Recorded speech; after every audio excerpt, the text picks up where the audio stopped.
Hello students, welcome to Sri Jayendra's Ring Zone classes. I am your friend and mentor for coming classes with respect to physics. This is lecture number 8 of a unit electrostatic potential and capacitance. In this class we are going to discuss about the electrostatics of conductors. In the previous classes we were discussing about the potential energies and we have gone through the two lectures of the electrostatic potential energy. Today we are going to discuss about the electrostatics of a conductors.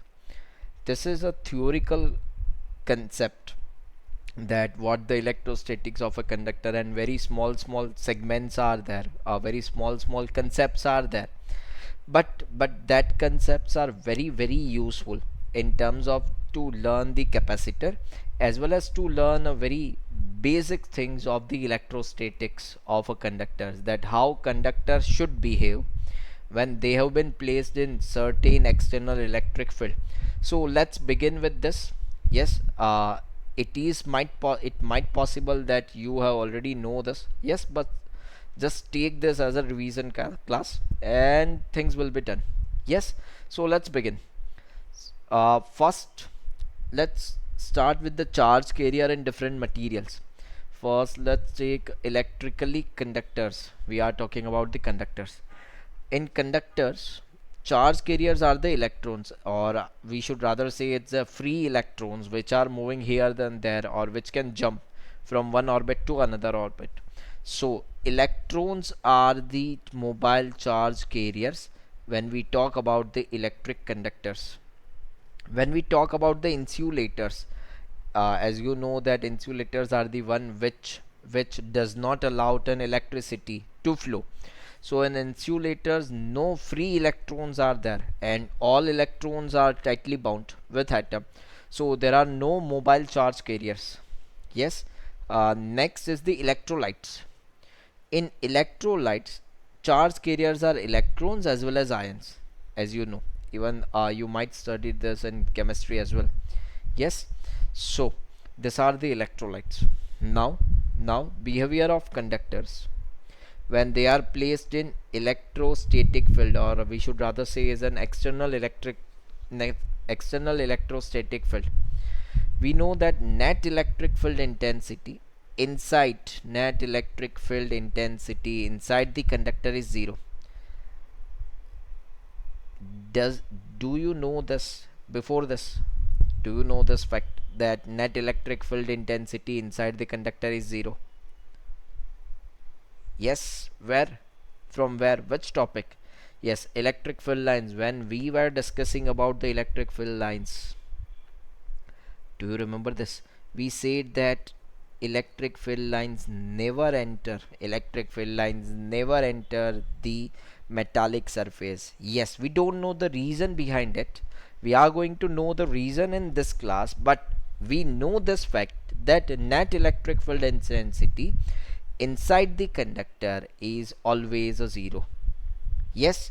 So the reason being, due to external applied field inside the conductor, induced electric field is exerted so that both the fields are equal and opposite, and that net field becomes a 0. Now how this happens? Let's look. That suppose this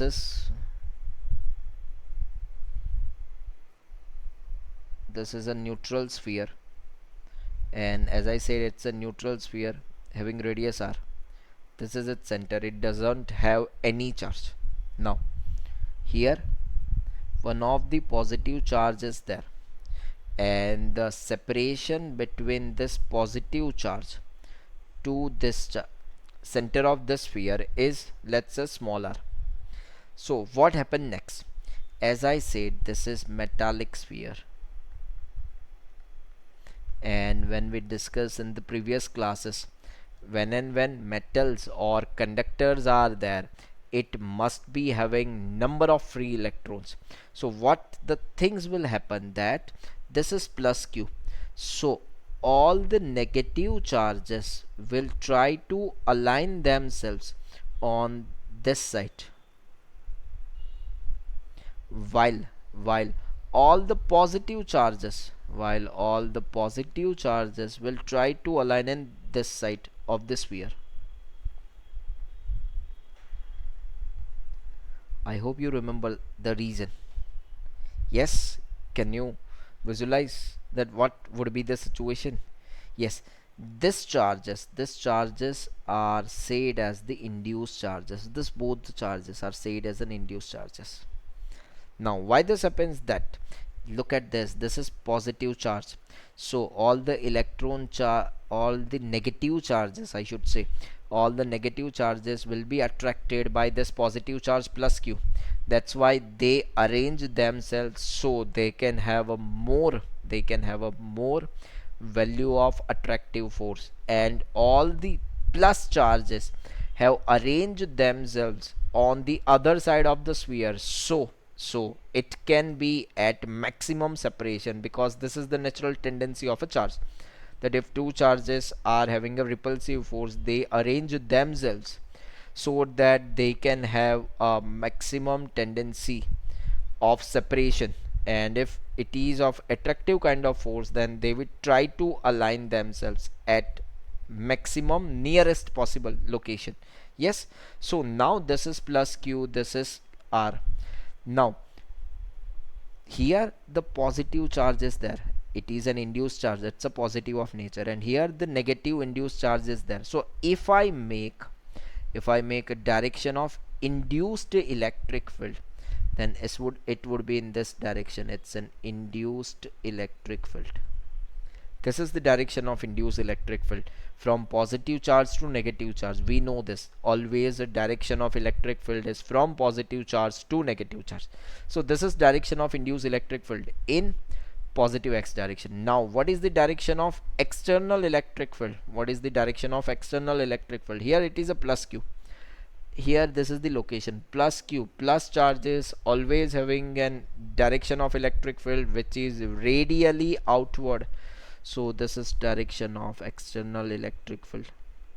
Now I know that magnitude of E induced, that means induced electric field, and external electric field will be always equal, which means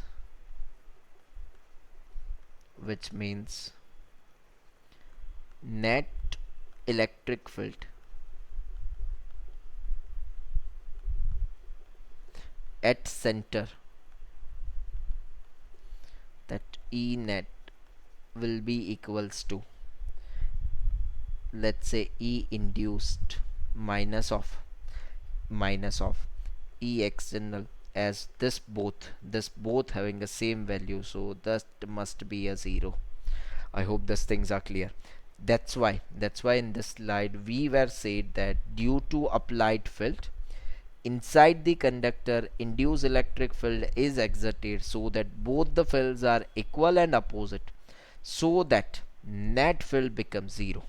I hope this is clearer logically as well from this derivation. I hope those things are clear. Does it? Does it? So now you know logically as well that for a neutral metallic sphere, within that sphere net electric field will be always 0. I hope those things are clear. Is it? Is it? Are you sure? So can you calculate one of the numerical based on this? The question is, let's say here the charge q is there, it's a plus q charge, and here this is the metallic sphere or neutral metallic sphere, yes, and the separation between this two is the 3r. What they want is that find out first net electric field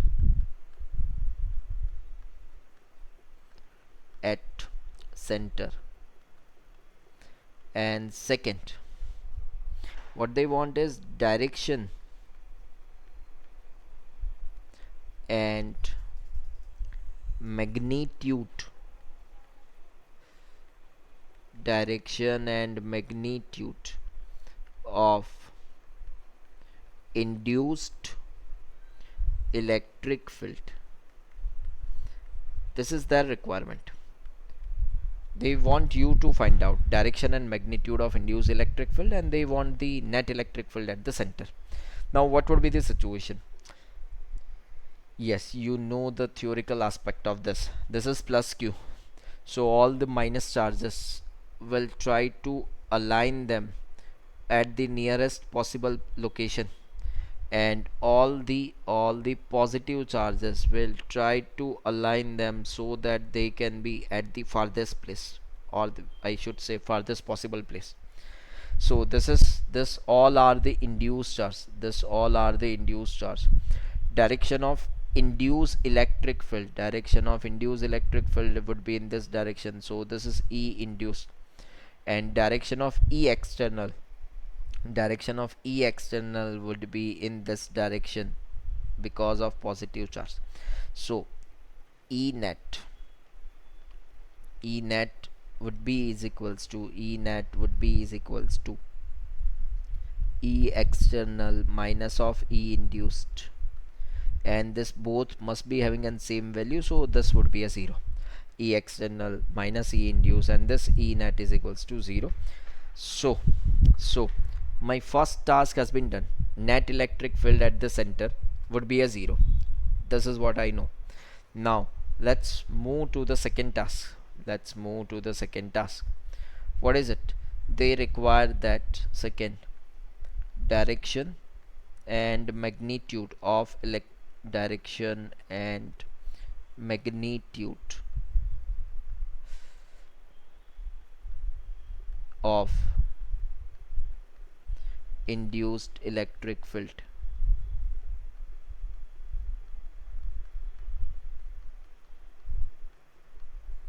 So how can you do it? You might know that this is the diagram. This is Q, and this separation would be a 3R, and this is E induced. Sorry, this should be the E external, and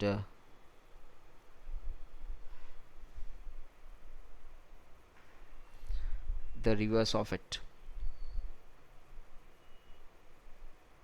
would be the E induced. I know that E net would be equals to 0, and E net was E external minus of E induced. So what I can have is that E external must be equals to the E induced. Yes, E external must be is equals to E induced, and when E external must be equals to E induced, can I have a value of E external at the center? Yes, it's a K multiplied by Q divided by square of the distance. So that would be is equals to K multiplied by Q divided by their separation. It's a 3R whole square, and that would be equals to KQ by 9R square. So E induced must have the same value in opposite direction. So this is my second answer. It's a KQ by 9R square. Is it clear? Is it clear? Yes. Okay, shall I add something to this question? Shall I? If they have asked that find out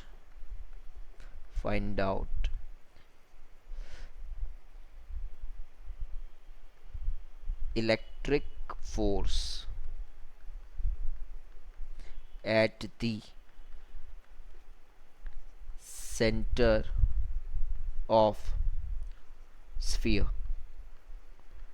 they want to find out the electric force at the center of the sphere. This is Q, this is the neutral sphere, and this is R, and they want that you need to find out the electric force at the center of the sphere. Now what you should think is that sometimes it quite happen that certain students do the mistake that this is plus Q, now it is a minus Q would be over here, and plus q would be a here. This is the same task and this is the absolutely correct. But you forget that E net would be equals to 0 here. Yes. So what I require is I require only the electric force. So what I need to do is I need to do q multiplied by E net. There is E induced always there. There is E external always there. But due to this two forces, E net will be equals to a 0. And if E net will be equals to a 0, this is would be equals to q multiplied by 0, and that would be equals to a 0 newton. This is my force. So my force at the center would be equals to a 0 newton. Yes, I hope these things are clear to you. Is it is it any confusion, in this regard? Is there anything? No. So shall we move to the next topic? Shall we? Okay, let's have a look to the next concept. What we know is that electric field just outside the charged conductor is always perpendicular, one thing, to the surface of the conductor. And one more thing, its value of that would be E is equals to sigma by epsilon naught. Always remember this, that electric field just outside the charged conductor, electric field just outside the charged conductor is always perpendicular to the surface of the conductor, and their value would be is equals to sigma by epsilon naught. Yes, I hope these things are clear. Yes, I know that net electric charge inside the conductor is always 0. As net electric charge is 0, induced electric field would be there, external electric field will be there, and net field again would be a 0. I hope this is clear.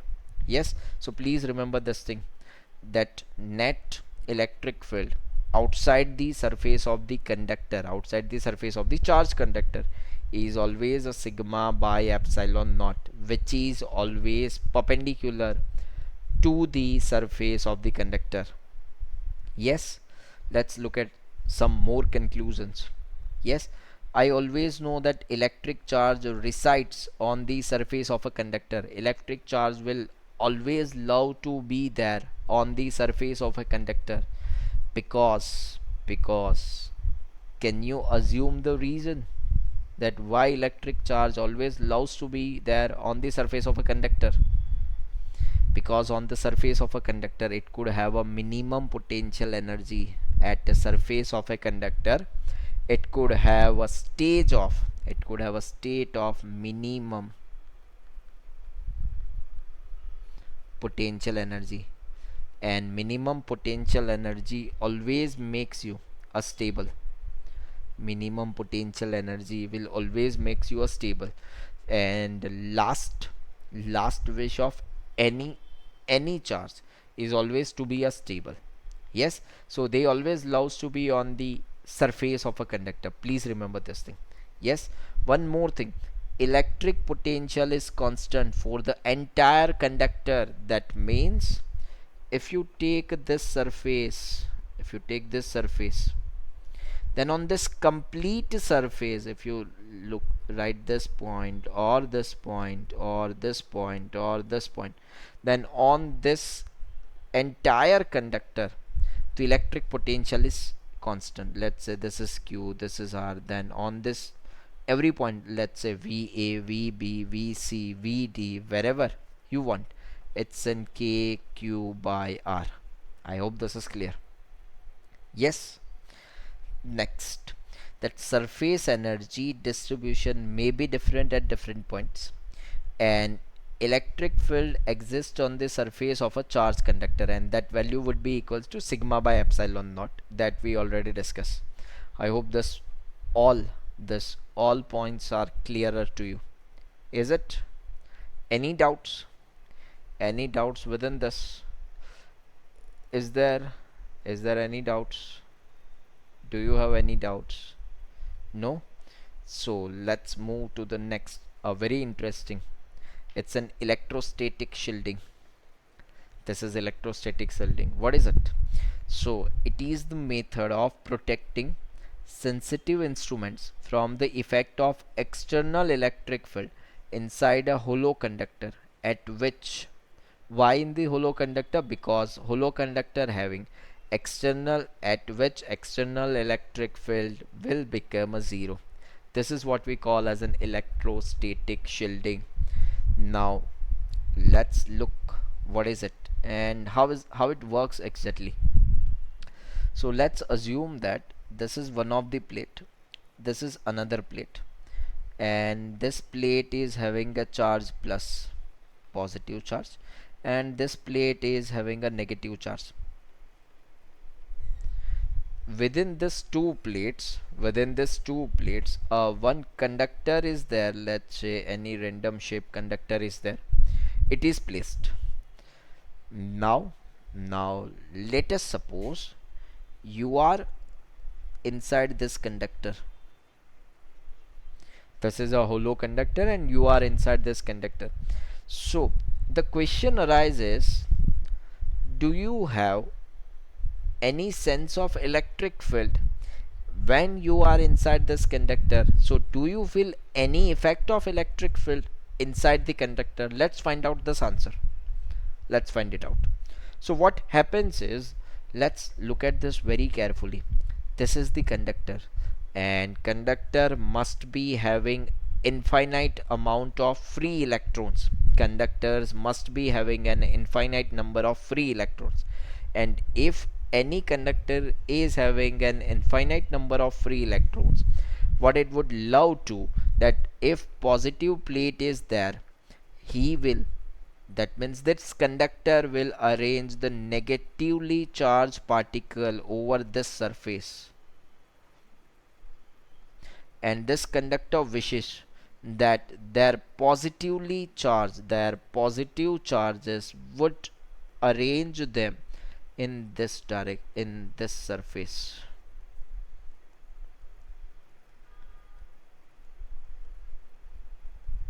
So what the thing arises, that if I considered this is at a center point, if I consider this is as a center point of a conductor, then what I can have is, this is the direction of external electric field, because this is from positive charges to negative charges, and as this are the induced charge, this negative charges and this positive charges are the induced charge, their electric field, this is the positive to negative, would be in this direction. So this is E induced.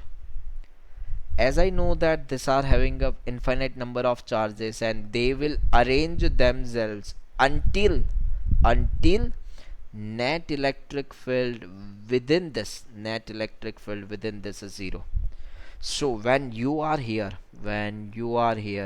and by certain mistake you are going to touch the inside surface, please listen these words very carefully. If you are here and you are going to touch this inside the surface of a conductor, you are not having an electric shock. Why? Because net electric field inside the surface, inside this conductor, is always a zero. Yes, is it clear? Is it This is the same application. If you have remember your probably class 5th 6th 7 or maybe 8th, that in that classes you have been asked that if it is heavily raining, then and a bus is there, or let's say a car is there, then you must be reside within the bus or within the car, because even if a lightning is there, even if a lightning is there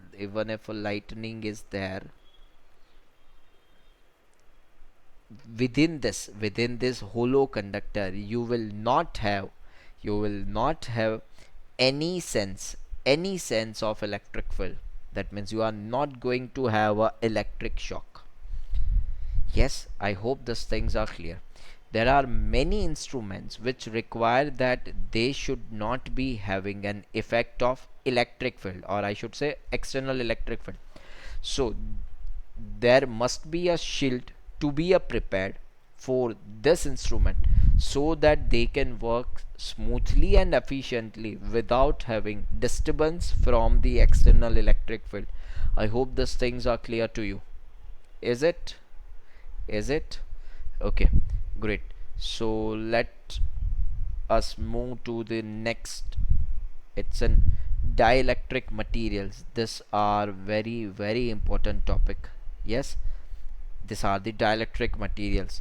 We are going to use this in capacitors, but before we move to the insertion and removing of the dielectric slabs, we must know that what dielectric materials are, how it would behave, and which kind of materials we can use, because there are certain questions in the previous year. If you go through the previous papers of medical examinations as well as JE examinations, I'm talking about the mains at this time. Yes, they have asked a certain very little and theoretical concepts from this topic. That's why we are discussing this theoretical aspect of this topics. Yes. So what is dielectric material? We say the materials which does not allow the electric charges to pass through them are called dielectric or dielectric materials. These are the insulators which does not allow the electric charge to pass through them. These are known as the dielectrics, or these materials are known as the dielectric materials. Basically, the dielectric materials can be segregated into two kind of substances. One is the polar substances and another is the non-polar substances. Now let's look at what the polar substances and what are the non-polar substances. But before we go through that, which are the dielectric materials, or these are the examples of dielectric material. It's a dry air can work as a dielectric material. Dry wood, again a dry dielectric material. Mica, paraffin, wax, etc. Many more could be there, but this all are the dielectric materials. Yes. Now let's look at the polar substance and non-polar substance, and how they will behave. So let's begin with the polar substances. Polar substances are the one which is having a polar molecules. A substance made of polar molecules is known as the polar substances. There are examples that you need to remember. It's an HCl, hydrochloric acid, this is a water, ammonia, carbon dioxide, alcohol, etc. Now the question arise again is, what is polar molecules? We have been stuck at this, so I know. And let's define polar molecules, how it should look like. That when we say polar molecules, then we assume that in polar substances, the positive charge center and negative charge center do not coincide in the absence of electric field. This are something like this. These are the positive sub, these are the negative. And in the absence of electric field, in the absence of external electric field, this two positive charge centers and negative charge center do not coincide. Yes. One more thing, polar molecules have permanent dipole moment of its own, and they are oriented randomly in the absence of external electric field. So if I draw this, it should something like this. Let's say this is first, this is second. Let's say this is first, this is second. Let's say this is first, this is second. So all this material, if you can see, all these materials, if you can see, they are having a permanent dipole moments. Now what is dipole? Do you remember, or everything has been washed out? Yes, dipole. Yes, dipole, it is the construction having two charges same in magnitude but opposite in nature, separated by a finite distance. It is the dipole. Yes, good. I hope you remember this. Yes. So when polar substances have been placed, or polar substances are there, and when no external electric field has been applied, then without any electric field, this are going to arrange on its own in a random fashion. Yes, but they must be having a permanent dipole moment. We are talking about the polar substance. Okay, now when we applied an external field to a dipole, it experience a torque that I know that the magnitude of torque equals to P cross E. I hope you remember. Yes, and that tends to align the molecules along the direction of the applied electric field, giving surface layers as positive and negative charges. That means if I apply a direction of electric field in this, then my new construction would look alike something like this, that this would be minus, this would be plus, because direction of dipole moment is from negative to the positive, so it would be look like this. This is this is negative, this is positive, and because this is the sense of the external electric field, this is the direction of external electric field. I hope these things are clear to you. Yes, any doubts in polar substances? Is there any? Is there any doubts in polar substances? No? So let's move on for the non-polar substances. Move on to the non-polar substances. So what are the non-polar substances? We say that a substance made up of non-polar molecule is known as non-polar substances. Now what are the non-polar molecules? They are the most of the gases. It's nitrogen, oxygen, hydrogen, carbon dioxide, methane, C6H6, and etc. This all are the non-polar molecules. This all are the non-polar molecules. So we know that non-polar molecule has a zero dipole moment on its own. They are not having any dipole moment on its own. So, and what happens that in non-polar substances, the positive charge centers and negative charge centers are coincide with each other in the absence of electric field. So they are something like this. This is plus, this is minus. So their centers are coinciding, something like this. This are the non-polar substances. I hope these things are clear. Is it? Is it? Is it clear? Yes. Yes. Okay, so let's wind it up here. The first part of the electrostatic of conductors, I request you to please go through this.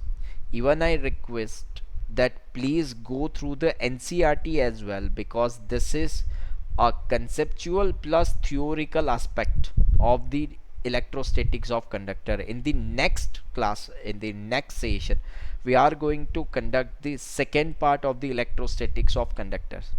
Till then, thank you, bye bye, have a good day and take care.